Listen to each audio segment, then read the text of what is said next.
Hi, this is Phil, and I'm here to tell you all about the Capes and Lunatics Patreon. Don't miss out on our comic book creator interviews, including our monthly Chichester chats with comic book legend DG Chichester, superhero movie brackets in our search for the worst comic book movie of all time, and many, many more specials, all completely uncensored. Access starts for $3 a month, full video when you pledge $5 a month. Check out the link in our show notes or go to patreon.com/capesandlunatics. Hope to see you there. This is Luca Perich, host of a Totally Turtle sports and gaming YouTube channel, and you're listening to the Capes and Lunatics Podcast Network. Bendis.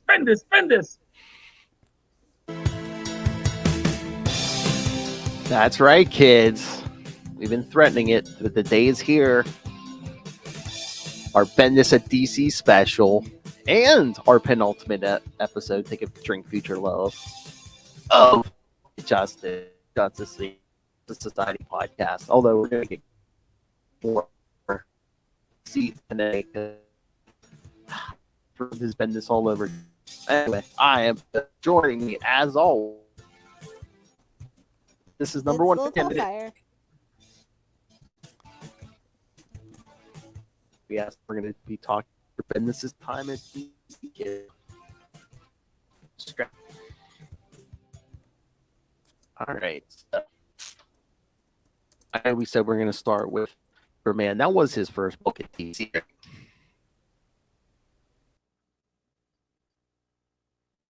All right. And I lost a little fire for a second. All right, kids. So, yeah, we want to talk to Bendis for our penultimate episode here.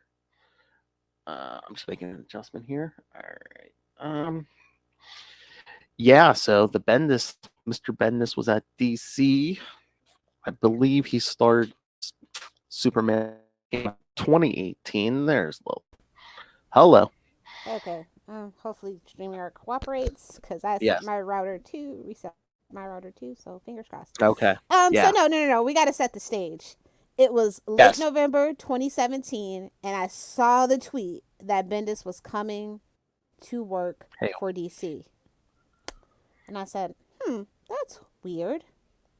Then, enter February all the way until June of Action Comics, where we get those big Bendis is coming banners. I said, the two-page ad. Two-page ads. Worse than the Twix and the Snickers ads. Like, absolutely the worst advertising. Hated it. I was like, that's weird. We've never had to do this before. Bendis is coming all over your comics. Listen, no tea, no shade, but Bendis, in my opinion, works best as a Marvel writer. Now, he's written some earlier stuff for DC, and I like his creator-owned stuff, Jinx World and all that. But he's very much a Marvel guy, and I just, in my heart of hearts, knew that his style was never gonna be appropriate for DC, especially Superman. And I when I found out that it was the Superman book he was working on, I was just absolutely floored and stunned. Like, are you serious? Have you guys read his work? Do you really think that that's the best use of our resources and money? I believe he has said something about. I think he said along the lines like he had a super idea for a Superman story in his head for years, and I'm like, is this the story he was talking about? Sure seems like it. So yeah, I was like, okay. I mean, I like him for what he did for Miles Morales, Jessica Jones, but Superman. I was like, oh, DC's already a burning pile of rubble. What real damage could he do? Little did I know. Enter June 2018, Action Comics 1000, right? Yes. Huge thing. And really, he just, people can't shut up about it. It really, kind of put a gloomy mark over that whole thing for a lot of fans.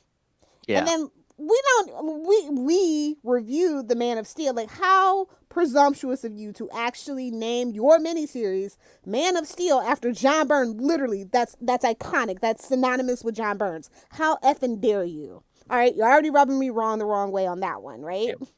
Well, I mean, is that the thing too? Did he think he was just going to come in and be the next John Byrne and reinvent the wheel, Superman wise? And that was just the most arrogant, presumptuous thing I'd ever seen a comic book writer do, next to Rogozar. Well, again, can you blame him? Rogozar is now a verb. It's worse than jumping the shark. Never go full Rogozar. No.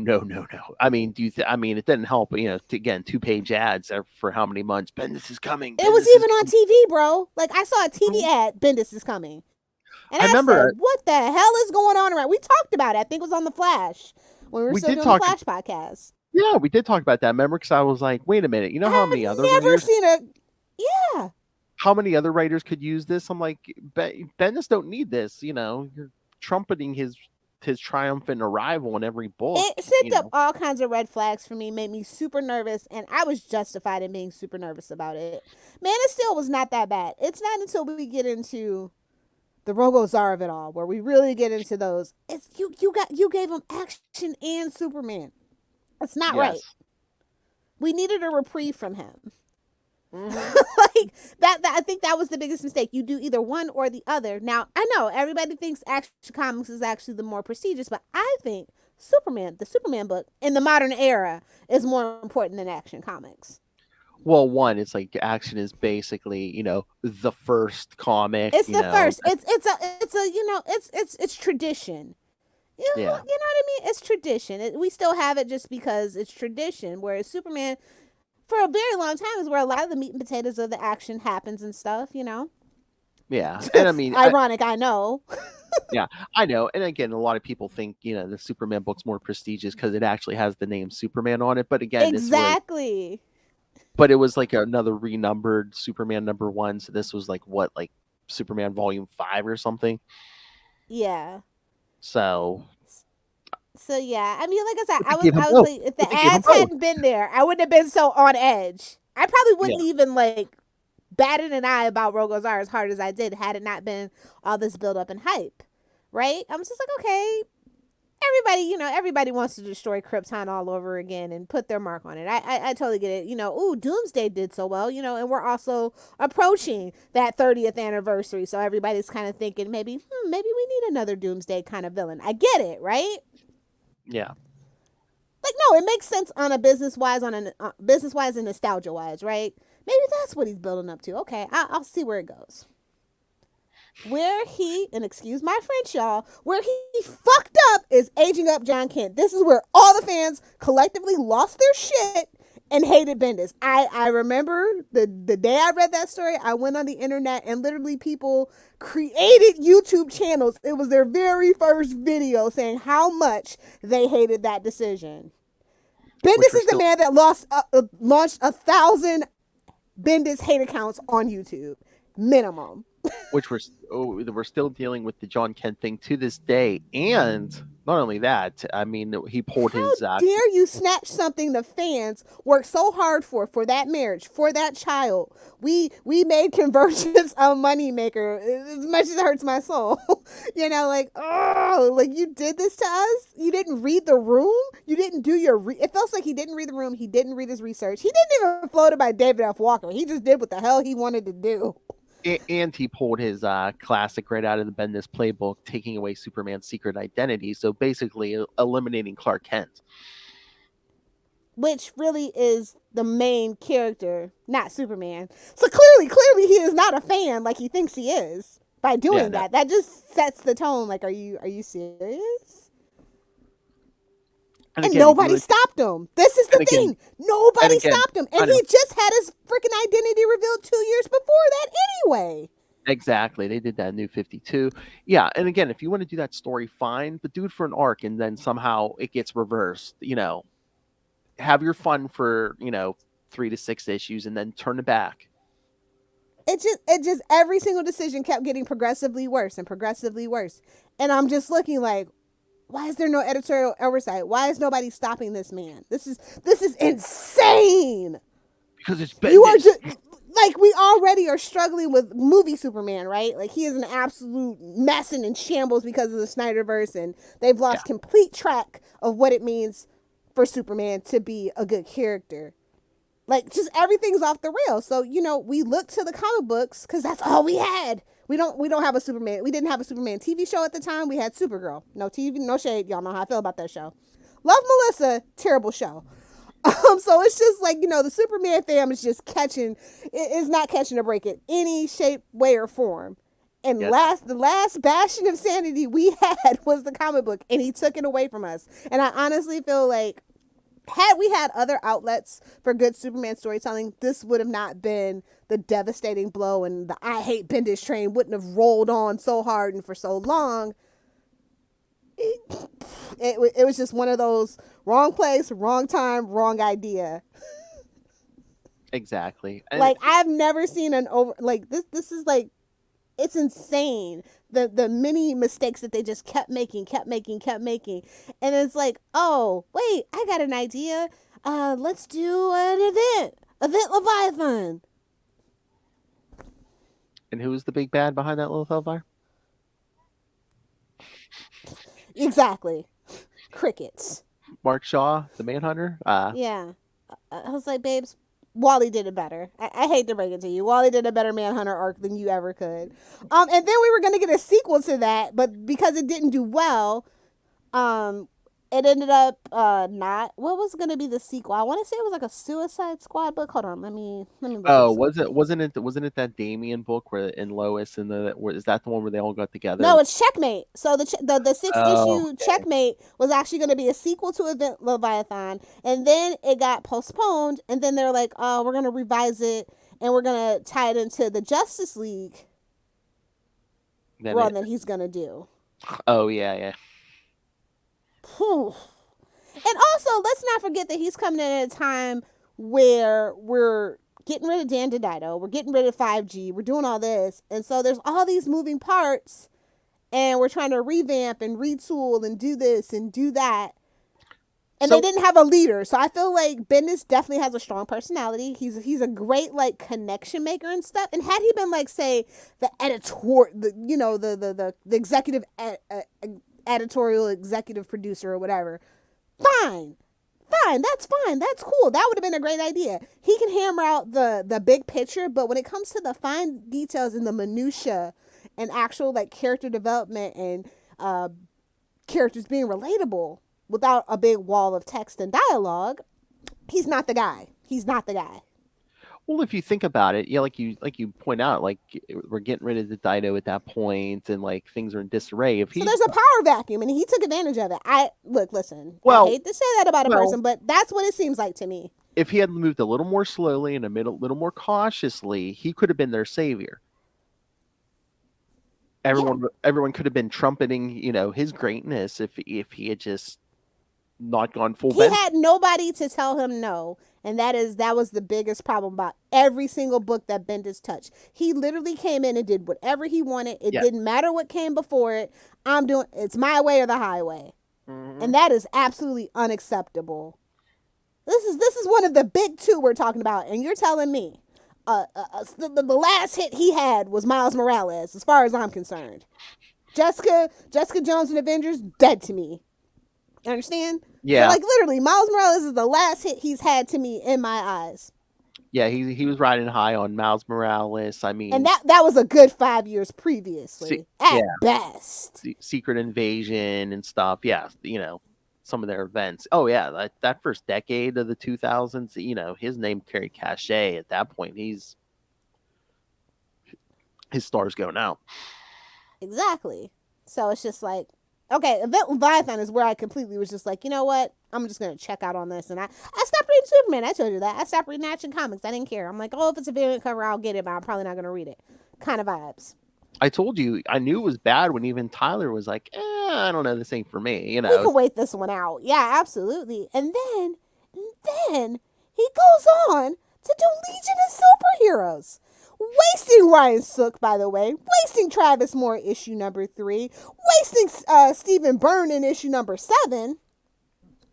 You know what? I tried to get into that book. I'm like, you know what? I've been wanting to get into Legion for years. Let me try. Wrong time, babes. Exactly. Again, it was just people speaking but Bendis in the future. Just hair-pulling scene after hair-pulling scene. It was just so infuriating because that's a cool team. You don't need a lot of dialogue. You need action. And that... Okay, his saving grace. the first Naomi. But even then, he forced her into every single major book that he could. And hey, get your shekels, but like at least make it make sense. It didn't make sense to have her pushed so hard so fast. But again, there's no leadership. We're trying to play catch up with Marvel. Hey, we can get 2 birds, 1 stone. Riri Williams and freaking Miss Marvel. Oh yeah, and don't tell me that wasn't a conversation in the room, because it absolutely was. Oh, and he brought her into everything. And we have David F. Walker working with him? What? Yes, immediately greenlight that. I get it. I mean, season 2, a flop. I'm just going to say, season 2 of Naomi, the comic book, a flop. Oh, God. And again, it's like everything he worked on, Superman, Young Justice. There she was. Mm-hmm. Yeah, but yeah, I like to think any success Naomi had was probably right place, right time, DC desperate on the ropes. Well, no, mostly due to the influence of David F. Walker. And that TV show, don't even get me started. I was like, oh, they didn't even barely mention their names or anything. It was just like, what the hell's going on? And that's when I was like, oh, they realized at that moment, they started realizing what's happening. And that's why I was like, oh yeah, he's gonna be out of there pretty soon, isn't he? Because he wrote over 200 stories for DC in like a 4-year time span. That's a lot. Yeah.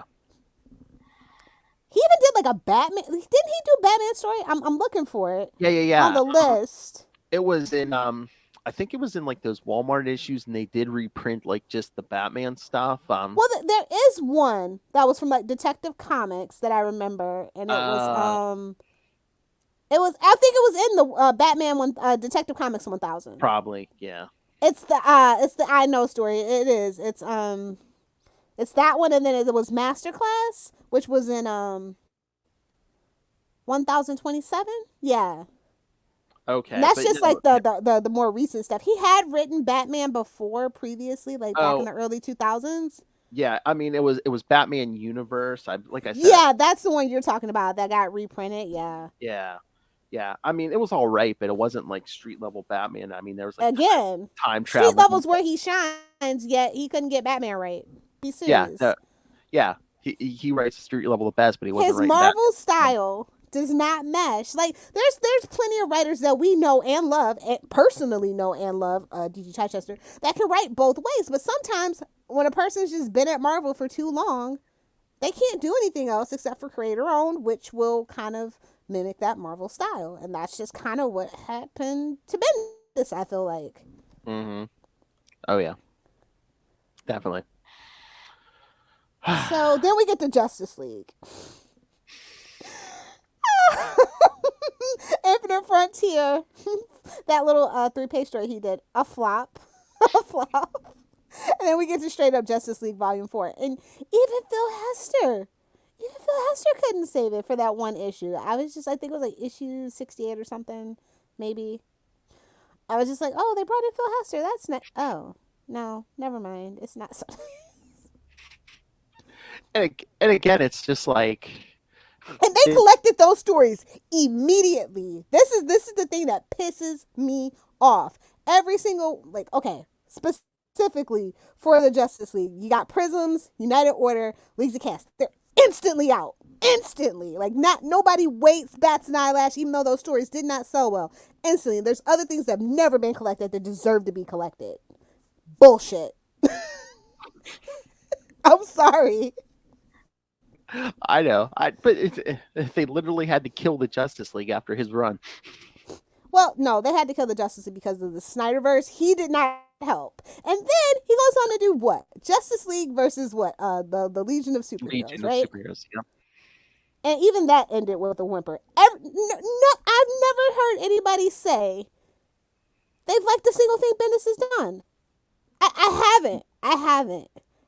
Not at DC, no. Listen, not even CBR. Low-key CBR just kind of rates it. Like, they just kind of, like, review it. They don't really give, like, opinions. They just try to, like, tiptoe around it and stuff. Like, it's crazy. Like, the mainstream reviewers, if you read those reviews, go back and read them, you see that they're kind of tiptoeing around it. They're not really being really honest. They're giving it a very average score when it's absolute garbage.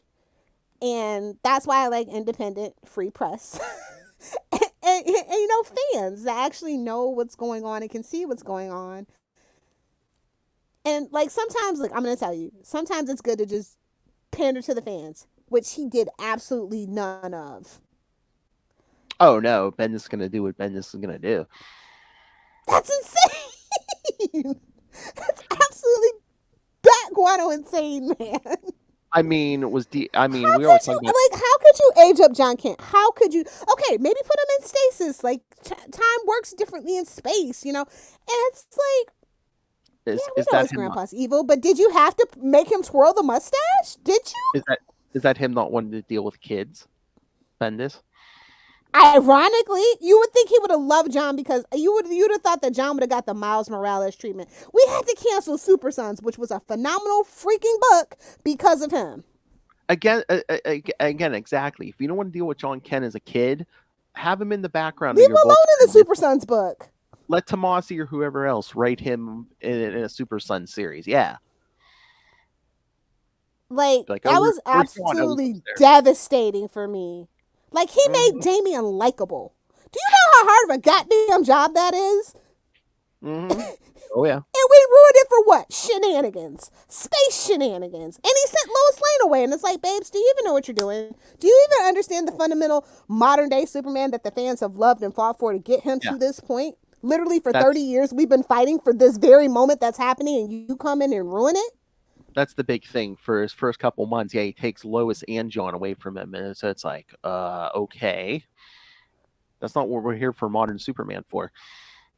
Every time I try to give him a chance, he stabbed me in my back.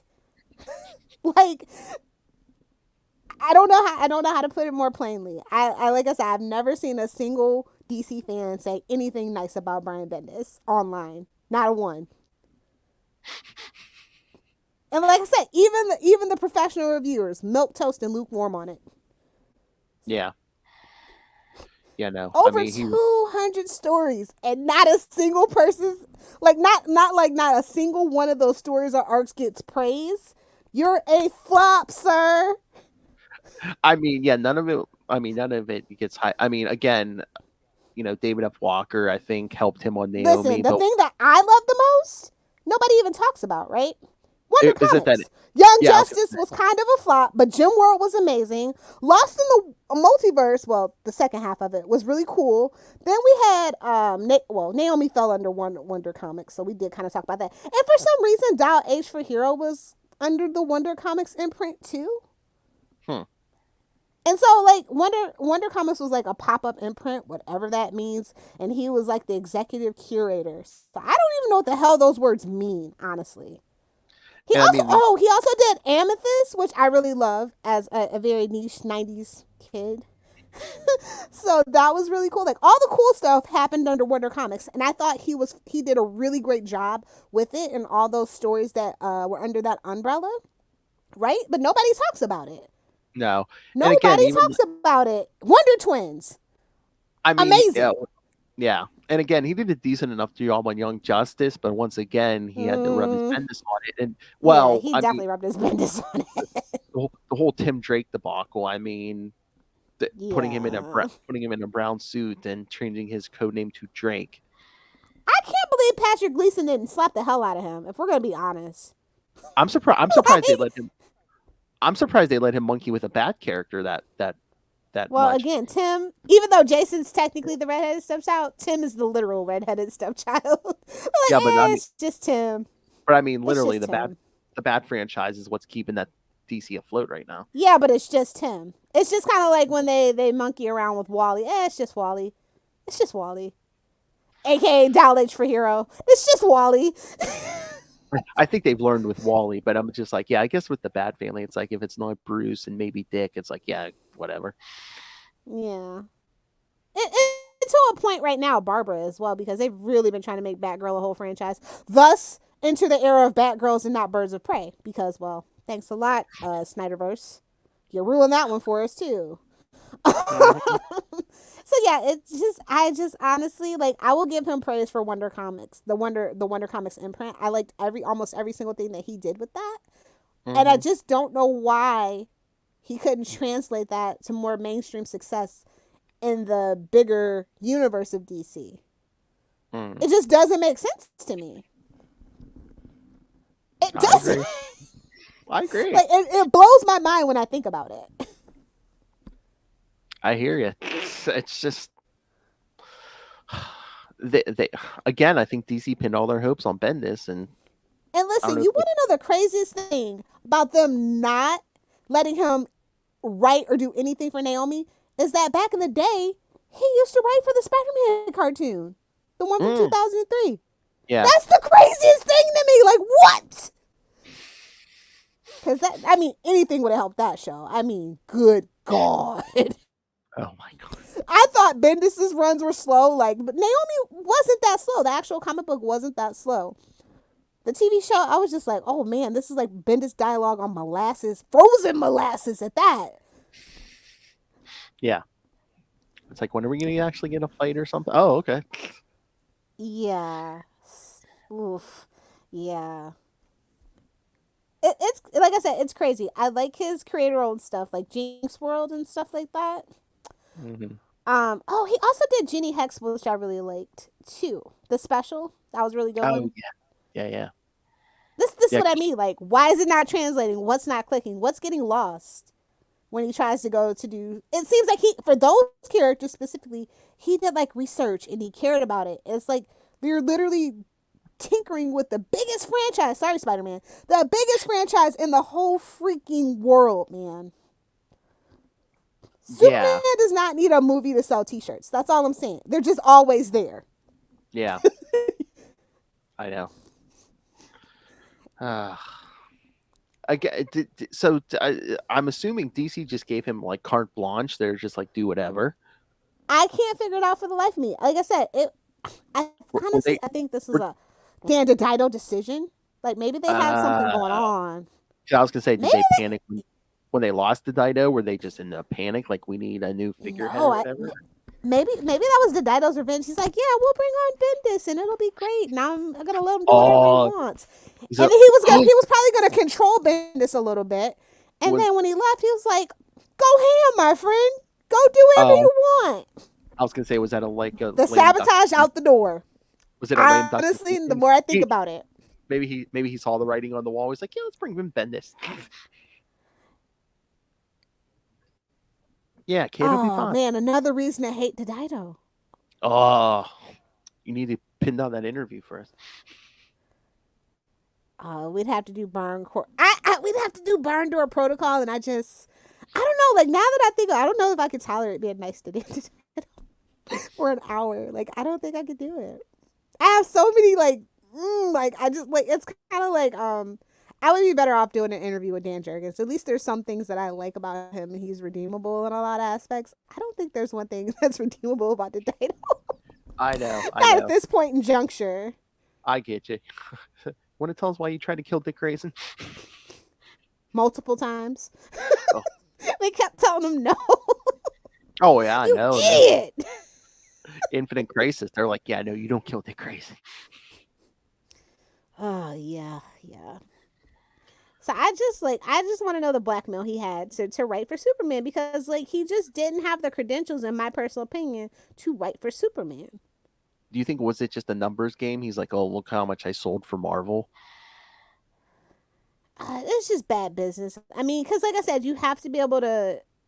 Okay, so analytics, it's part of what I do for a living for a bank, right? So analytics is numbers, and numbers don't lie, but numbers need context to tell the story, right? Was he showing them his numbers? So apparently the person who analyzed that didn't do a good job. They didn't know the context in which they were looking for. 2018, was he showing them 10-year-old numbers and be like, here's what I sold to Marvel, Exactly. I created these characters. Exactly. And then, I did these events, Secret Invasion. I heard people didn't like Secret Invasion. I personally didn't like it. It did numbers though. But I don't know. I mean, I thought it was one of the most poor performing events. They're doing a TV show off of it now. I mean, it's spun out that Dark Avengers. Well, now they have to. Yeah. But all the Dark Avengers, MCU kind of backed them into that corner, yeah? Probably, yeah. because they refuse to tell actual comic book stories. So I mean, that whole thing with Dark Avengers and Norman Osborn, that was his whole thing.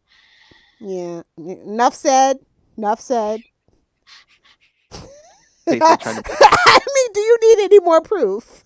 Basically trying to make Norman Osborn Lex Luthor. Yeah.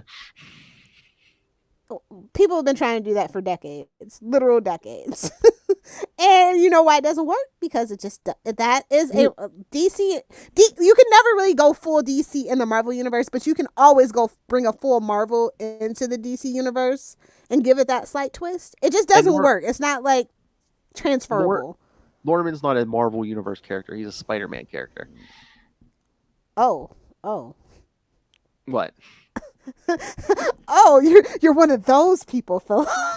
No. I'm just saying. I don't know if he's big enough to be No. He is. Yeah. I mean, he could be. They kind of ruined him now, but he could have been. I say back in before he died that first time. He could have. They screwed the pooch. I mean, he's not Doom class, so. He could be, though. That's the crazy thing. He really could. He's got the money and the craziness. That's all you need. And at least he's a real scientist. Oh, true. Doom. Oh, he got his degree. With your honorific. You damn dropout. At least Norman wasn't a dropout. And that's coming from a Doom apologist, y'all. Doom just calls himself a doctor. With me now. Yeah, it's like I said, I have a lot of thoughts, and I've really been thinking about this for like ever about Bendis, about why it doesn't click, and why I'm just always so infuriated every time I see Brian Michael Bendis on a DC cover. Just my blood boils, my blood pressure goes high. I hate it. I mean, after Superman, after they kept after Rogozar, I was livid. I didn't think it could get any worse, and then what he did to John. Well, I'm like, why are we? Then how he treated Jimmy Olsen during it was like, bro, have you never read a Superman comic book in your life? Do you not know what you're doing? It's like, why are we still handing Bendis books? I'm like, wait a minute, we're doing the same thing, expecting different results. What's that? The definition? That's the definition of crazy. Mm-hmm. I just can't get over, like, when somebody told me it was over 200 stories that he wrote for DC in 4-year period. Like, I am stuck on that. That is freaking crazy, because those numbers were not good. Those numbers, that Superman book kept going down and down, and less critics, less reviewers stop talking about it. It was crazy. Well, if you can pump out piles and piles of books when the dialogue's always the same. What did you say? You heard what I said. What did you say? No, really, that's what I said. Bro, I remember looking at like the Google Trends chart, and the day that Bendis left the Superman book was the biggest day for Superman in like 5 years. The trending topic for Superman in 5 years. Oh, really? What, when he left that he was leaving? Yeah, that last story that he did for Superman when everybody literally rejoiced. It was crazy. I was just like, what is going on? That's bad. I think for years. That's like New 52. Like, I think it's worse than New 52. I think it's worse than Casual Superman. I think it is. I was going to say, when you're getting more hate for Superman more than New 52, yeah. Yeah. A lot of people silently stopped reading it, and it was such a disappointment for me. And then we got that new Superman show, and some people like it, and now we don't have it anymore, of course, but... Oh, Superman and Lois? Yeah. I mean, I think we're at least getting one more season, aren't we? I guess. I think it's like The Flash. I think we're getting one more season at least. I didn't know DC wanted to spend the money because that last season... I mean, they were filming unless they shut it down, but I mean... Okay, I don't know. I didn't know. Like, I just knew that those numbers were bad and that they had no more Superman. Well, they had to recast the one son, so it's... It's kind of weird that the CW keeps having that problem, right? Oh, damn. You're saying it's a CW problem? Quite possibly. Ooh. Okay.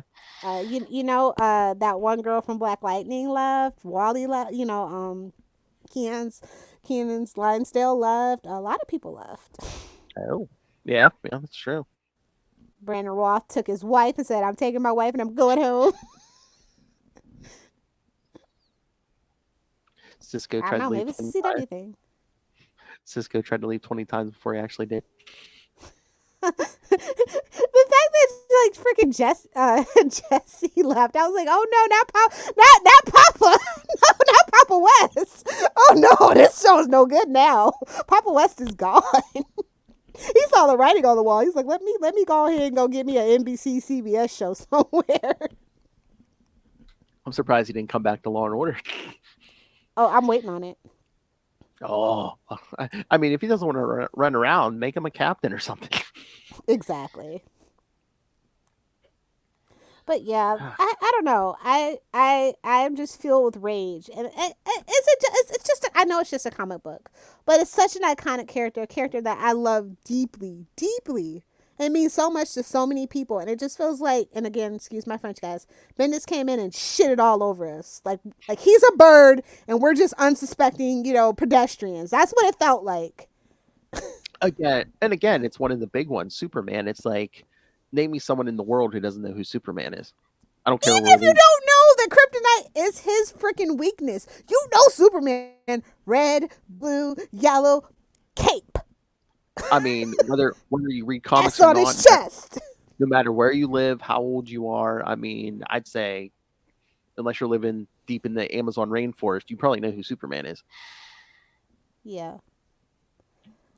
And I just he hasn't had respect since New 52. So we've basically been dealing with this for 10, almost 15 years of just the absolute destruction of Superman. And I can't figure out why they can't figure out where the hell they're going wrong. I'm just bro, what is your malfunction? Because we keep focusing on the death of Superman or some version of evil Superman. We have to give him an attitude. Do a Jor-El story if you want an evil Superman. For frick's sake, man. Again, but Lilith, there's nothing. You know the problem. We stopped doing Elseworld tales. That's the effing problem. Yeah. I mean, we got all the. Everybody wants to make it main continuity. Mm-hmm. We got all the alternate Earths back. Do the story there. And again, it's like, okay, Superman. Well, what interesting stories can we tell about Superman? Oh, you mean this immigrant from another land who comes to, America and makes literally save the world? Mm-hmm. An immigrant story, a Jesus Christ story. I wonder, what can we write about this? Oh, rolled into one. Mm-hmm. Yeah. It's so relatable. It's so easy. And it's crazy, right? Because it's what is Black Adam? Oh, basically just evil Superman, right? Even The Rock couldn't make that $1 billion film. I'm just saying. And the problem is just again, we're just, with Superman in the last decade or so, we just always focus on either Lex or Zod or maybe Brainiac every so often. Let's expand this rogue gallery again. Because we come back to the main, the big three every time. Well, it's better than them trying to revisit Doomsday. Well, looking at you, New 52, look. Listen, when they tried to actually make Doomsday, they had that whole Doomsday book. Make him with the guy that. Yeah, I was just look, babe, Smallville. That was not. We all collectively agreed that was not a good look. So I don't know what the hell you're trying to do here. This is a no, babes. Well, I mean, he's in that camp where it's just DC's over the years has tried to do more with Bane, or they just oh, we got Doomsday, man. Everyone knows who Doomsday is. Death of Superman. Yeah. Hell, let's just get a new original. When's the last time we had an actual meaningful new villain for Superman? That's what I mean. Besides, I said meaningful. Rogozar does not count. I was gonna say, yeah. Or hell, I mean, let's bring some of the other, previous ones back. Can we get Lobo? Metallo? Yeah, something. Again, that's why I feel everybody says they're a huge Superman fan, but I feel like Bendis said that and he didn't mean it, because he would have never done the things that he did if he was a real Superman fan. You'd never see freaking Mixie, Toy never see any of the old people really do that actually understand. Yeah. You know? Mm-hmm. Elliot would never. No. Again, look at the old Superman comics. Pick a villain, make him relevant again. Toyman, Mixie, Toyman. Shout out to Yeah. Supergirl. They tried. I mean, he was killing kids in the 90s. Come on. Honestly, yes. I would be down for that. Again, just look at some of the old books. I know, like, I'm an extreme person. So how do you feel about Bendis? I don't know if you have like me and Tyler, like I feel like we really are super passionate about Superman, but like the last like 15 years has been hard to be a Superman fan.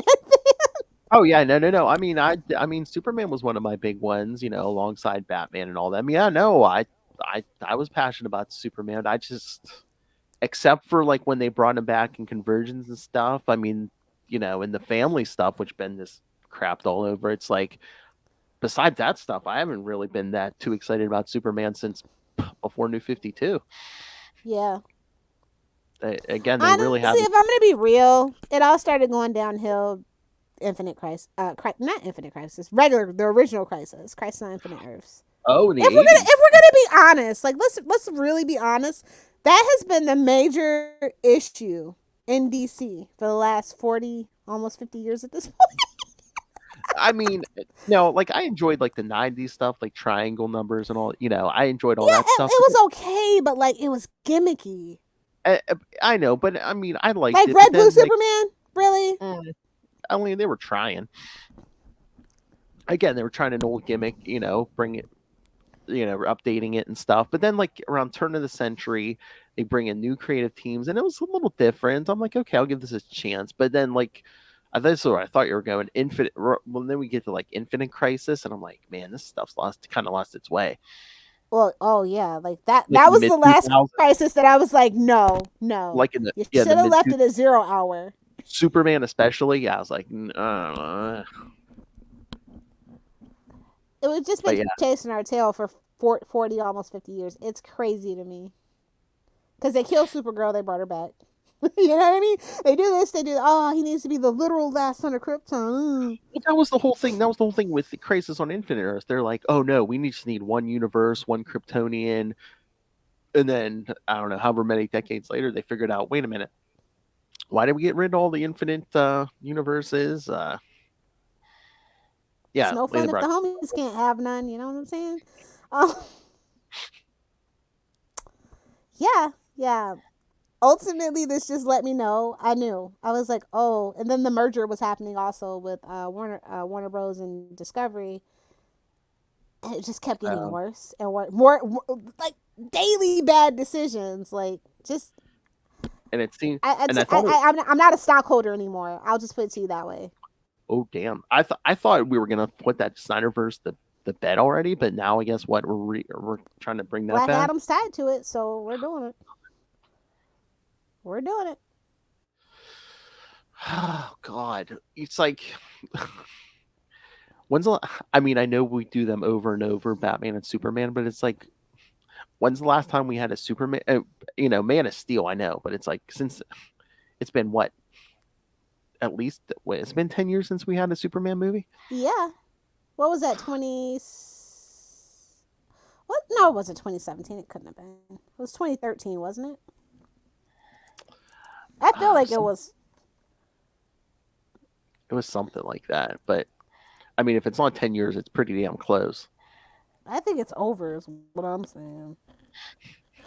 No, well, it was 2013. I was right. So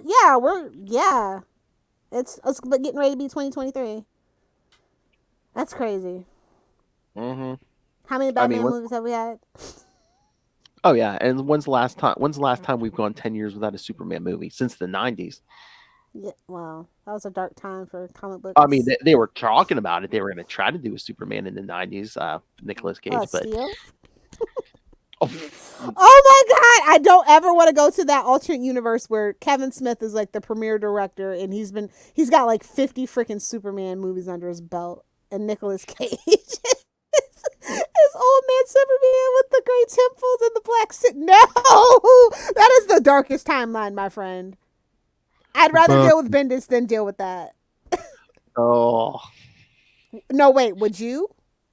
What? No. Bendis or freaking Kevin Smith and Nicolas Cage Superman franchise? I don't want none of it. It's like, don't make me choose. Oh It's all bad. I'm just picturing Nick Cage expounding Death of Superman and Reign of the Superman dialogue. Oh God. Oh, that just gave me chills and not in a good way. Uh-huh. But I honestly, I think the most egregious thing is the Man of Steel. The fact that he named it the Man of Steel. Oh yeah. And that when I go to Google it, he's the first damn name that comes up instead of John Byrne. That is the most egregious thing for me. You know he. I go on Goodreads. That's the first one. Go on Google. That's the first one. And I'm just like, mother. He wanted to pull a John Byrne in the worst way, and he did it in the worst way. Listen, if I was John Byrne, I would have hired somebody to take him out. I'm just saying, like, how freaking dare you? Satire and parody, FBI. Of course, my NSA agent has a good sense of humor. They figured my sense of humor out. And big I'm muscles. a millennial. We have dark sense of humor. It's what we do. It's how we cope with living in literally daily historical new lows. And big muscles from lifting your foul. I mean, it's not as big as Kirk's from Star Trek. What, Shatner? Yeah. Oh my. He's Canadian, so if you know, you know. Shut your flapping head and tell me the truth. His flappy little head and his beady little eyes. Oh, South Park's the gift that keeps on giving, honestly. Yeah, buddy. That's your buddy guy.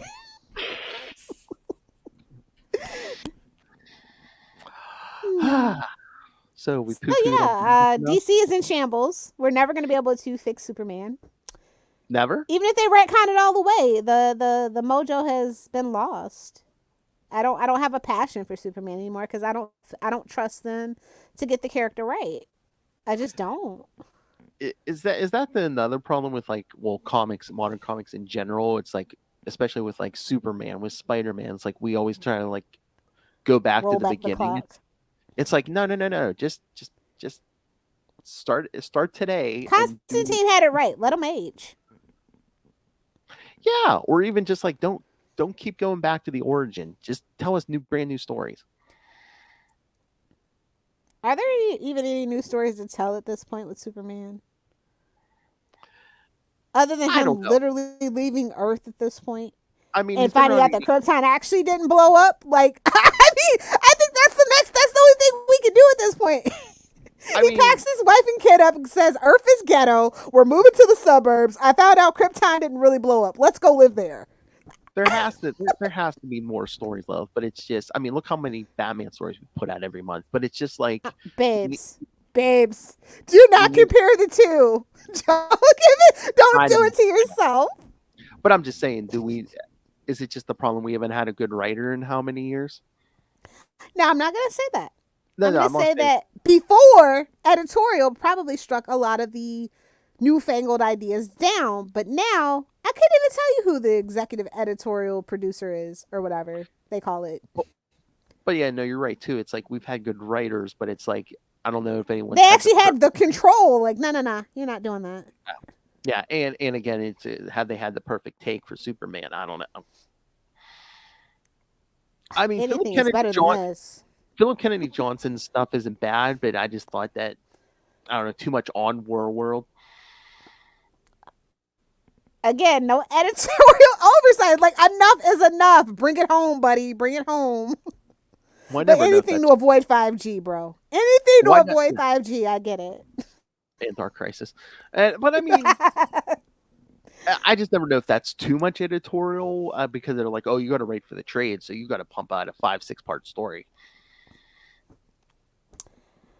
Yeah, I think we got to let that model go.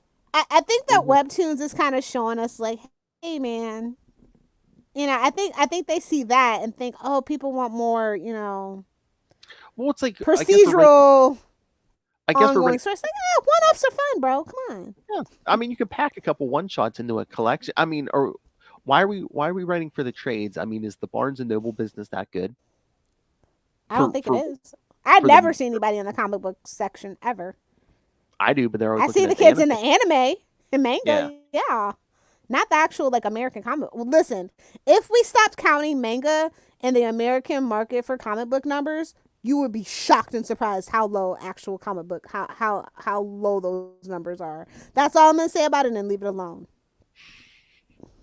Especially when it comes to like the Barnes and Nobles of it all. Yeah. Oh yeah, you walk into any Barnes and Noble, I mean, the regular comic section has shrunk down. Yeah, significantly. And matter of fact, all the trades are usually out on clearance on the sidewalk sales. If we're being honest, that's where I pick up most of my trades now, when it's on clearance every other week. Mm-hmm. Oh yeah, so, I don't know. I don't know what we're doing. The publishing game is actually getting to be a dinosaur in damn near extinction at this point, like actual physical, like publishing. So comic books need to, do something. I mean, we've talked about this with multiple creators. It's like, maybe some advertisements that's not on TV during all these Marvel and DC movies. Hey, set up a little kiosk in the movie theater. It's like, oh, hey, enjoyed this Marvel movie? Well, come buy some damn comics. I don't. No offense to you if you I enjoy your heroes however you want to, but I just feel like a lot of the people that I know, they're like MCU only or MCU only. They're not interested in like read the actual comics. If they do, they pirate it or they read the wiki. Well, I think it's a problem unfortunately. Too. I don't think it's even a comics problem. I think it's just a problem of like people aren't reading as much as they used to too. Oh no, that's not true at all. That's not true. Oh no. Well, certain subgenres, absolutely. I mean, but like Interview with a Vampire, that show on AMC has kicked off a new renaissance for people to fall in love with, the Vampire Chronicles, and I just for the life of me, I can't really understand why that doesn't translate to comic books. Because who doesn't need some fantasy, action, and adventure in their life? You know what I mean? It boggles the mind about how things disconnect. I don't know what's going on. In a lot of people's minds, is there still that stigmata where it's like, oh, comics are for kids? I don't think so, because they haven't been for kids for literally 30 years at this point. That's what I'm saying. That have we got the word out to the rest of the population where it's like, oh, I know a lot of people that a lot of my friends read indie comics. That's just what it is, because it is more appealing to like the adult eye, from everything from like the cover of say like Vampirella or anything that you'll find on like IDW or anything like that. Those covers are more, for lack of a better term, sophisticated. Now, do I love my variant covers and stuff? Absolutely, but Vampirella or Red Sonja, I mean, come on, damn near not safe for work. Let you know what's up. You know what I mean? I mean, are the main two not doing that because one? I mean, they want to bring. I mean, even kids. Spawn's doing better than the big two at this point. I mean, Image overall. We got to figure. There's lots more traction business wise for Image, and like the potential for merchandising, and they're just. I just feel like the big two spotlight is fading. Like, how could you say that every Marvel movie grosses $1 billion? It's like. Yeah, why is that not translating to merch sales, to comic book sales? It's just the movies. Exactly. Even the TV shows low-key don't do that great. Oh, really? I mean, they're never going to release their ratings, but like, it's not that many people actually have Disney Plus. I'm just going to be real with you. If you know, like I have stock in Disney, so I know I'm on those investor calls, so I know they're always wanting to increase it comparatively to like say Netflix. And I mean, damn, Paramount Plus caught up quick. I'm shook by that. Yeah, but it's Star Trek. It's all the Star Trek. Well, again, Marvel movies are going to do better than the shows because one, better effects, better budget. It's only like a 2 to 3 hour commitment instead of like a week-long commitment. Like you said, I mean, you don't have to have a subscription to anything. You just walk in and just say, "Here, give me a ticket." And I think that definitely rubbed a lot of people the wrong way. It's like, oh, you want me to subscribe to Disney Plus? Because now, like, say, for instance, Miss Marvel's connected to the Marvels. So if you didn't see that, you might be a little lost, or you didn't see Hawkeye. So, like I said, it's like back in the day when it's like, oh, you want to go see Thor: The Dark World, but you haven't seen any other Marvel movies. You just got movies to watch. Just sit down and watch them. Now it's like, oh, you got like eight Disney Plus shows. You got this short, this What If. You know, you gotta watch the commentary. Like, no. Oh yeah, the first one I saw people complaining about it. So they went to see Doctor Strange. It's like, oh wait, you didn't see WandaVision? Exactly. Exactly. And I think that's why they keep Spider-Man specifically, the MCU Spider-Man, kind of not connected to anything else, so they can avoid all that other jazz. Well, and it's like you can have a cameo, and that's cool. Like, you know, Doctor Strange, that's fine because he's the new Tony Stark, and Tony Stark was his other father figure, so I get it. Well, but like, it didn't matter. Well, they use Spider-Man. That was the MacGuffin. Yeah, I mean, they're connected at the hip with Sony, so I don't know if every time they use Spider-Man, they have to share profits with Sony, so that's why they're not exactly that too. Oh, which Namor, Universal still has the rights in it, even though Hulk's rights are reverting next year. I don't think Namor comes with that, so they're gonna have. I mean, people are clamoring for a Namor movie, so they might have to pull a Spider-Man. Maybe they might have to pull a Spider-Man. Universal's been playing the long game with Marvel, bro. They're like, ha, no, you can't do nothing with the Hulk. Oh, I see you have a She-Hulk. Okay, that's fine. That's fine. Just don't do a movie with her. That's fine. And they didn't. Exactly, and they won't. Nope. Spoilers. At least not until like phase 6, probably. That's why Hulk hasn't had a solo movie in a while. Yeah, no, seriously. I felt so bad for Ruffalo because, well, I don't think he likes being in the green suit so much anyway, so I don't know. Maybe it works out for him. He's got more important issues like fracking to tackle, so. Exactly. Anywho, do you guys have as much hate for Bendis as I do? Let us know. I'm a very passionate, fiery person, though, and I hold grudges forever, so. I think the internet has hate for Bendis, but I don't know if anyone has as much hate as you. No. People. In general. In general. I think Critical Thinking is the channel that I think has more hate in their heart for Bendis than I ever could imagine having for anything. So yeah, I love that channel though. But yeah, it's a couple of channels out there that definitely have a lot more hate for Bendis in their heart than I do. But it's close. I'm gonna tell you. Oh my. So I would love to. I wish we could get Tyler's opinion. That would have been great. But yes, we kind of bumped up, so then I totally forgot to ask you to ask him. So maybe he can send in feedback about it, about how he feels, and we can read that on the last episode. Yeah, we kind of did a quick turnaround. Like, we're gonna do the next episode because yes, kids, there's only one episode left this year. Well, one episode left of Unlimited Justice. Yes, episode 50. And we're going out with a bang. Speaking of Superman, the death of Superman. Yeah.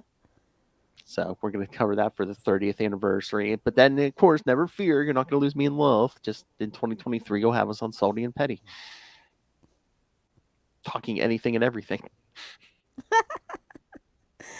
Finally, my ADHD can not feel so bad. Break out the red pants. Oh, my. Oh, damn, we got to wear pants. The only kind of pants I like. Oh, hell. Because they're imaginary. Yeah.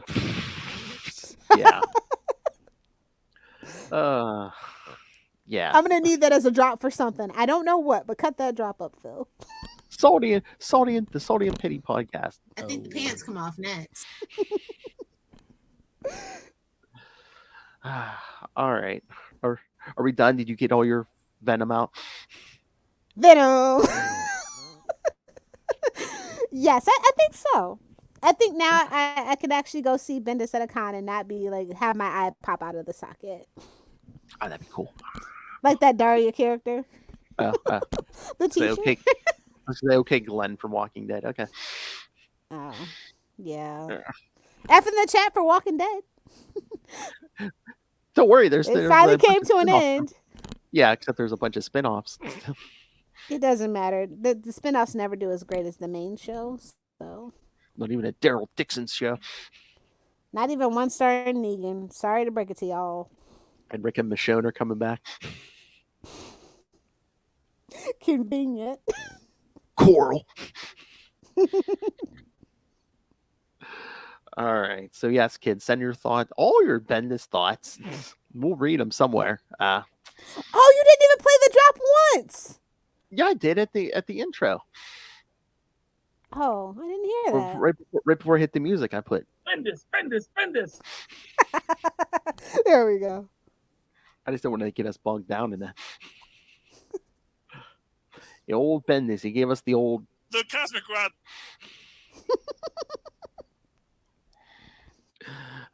See how passionate we were. We barely played any drops this episode, Lilith. Oh, also, I better freaking not catch a Brian Cronin think piece about the end of Bendis' era, because that happened months ago. Preach. So if that happens, we know what's up. We all know what's up if that happens. Nobody tell Brian. We're watching you, Brian. Got my eye on you. Hey, her eye's gonna pop right out at you. Hey, prepare the link. Prepare the link to be dropped in the think piece. Hell yes. If you want to hear about if you want to see this discussed for the first time, yes, follow this link. All right, so everyone, send your thoughts to us, not Brian Cronin, at CapesandLunatics at gmail.com, or call the voicemail 614-382-2737. That's 614-38-CAPES. Oh, remember to send us your Death of Superman thoughts also. This is a really good prelude to the Death of Superman, because I feel like this was the death of modern Superman, having him write that. So I like that. It's a little thread running through. Yeah. Almost like we give thought to this stuff. Yeah. Yeah. Yeah.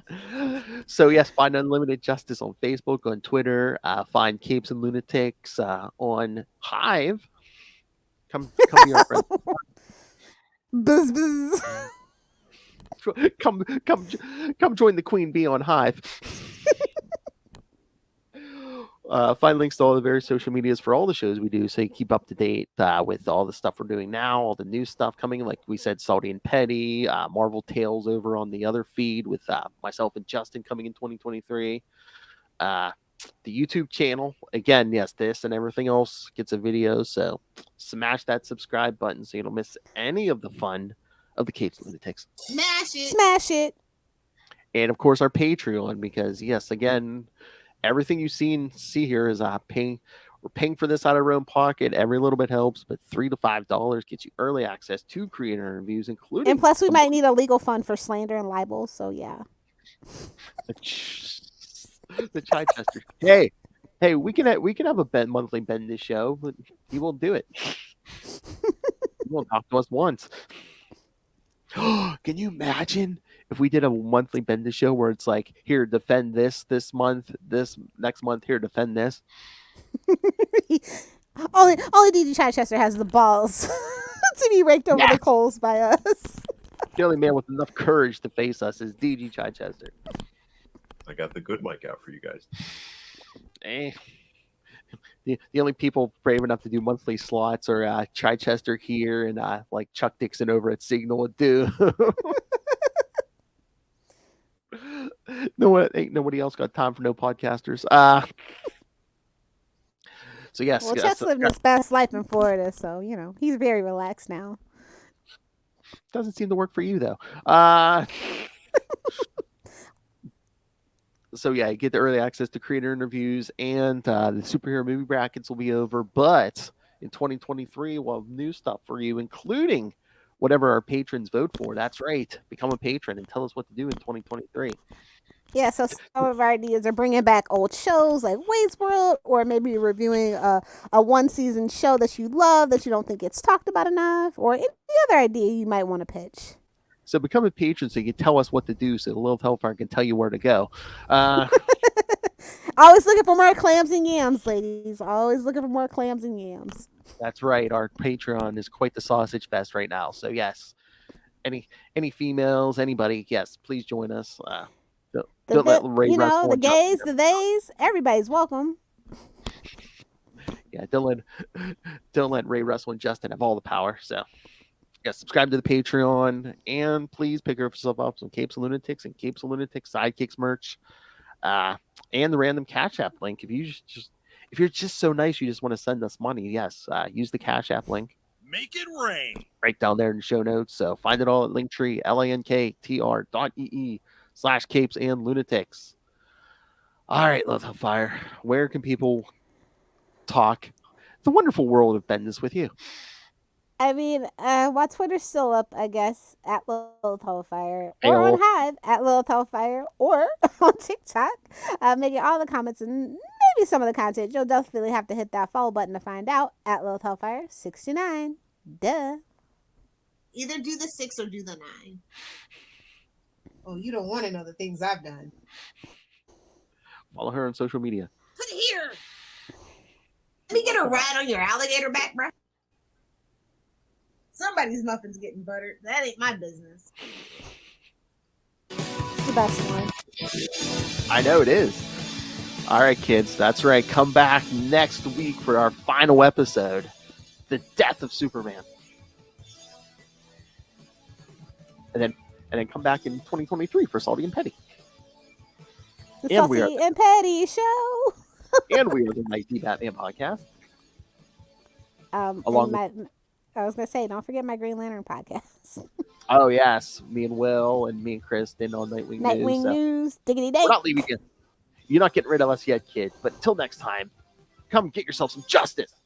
Unlimited justice. And it's outrageous. Bendis.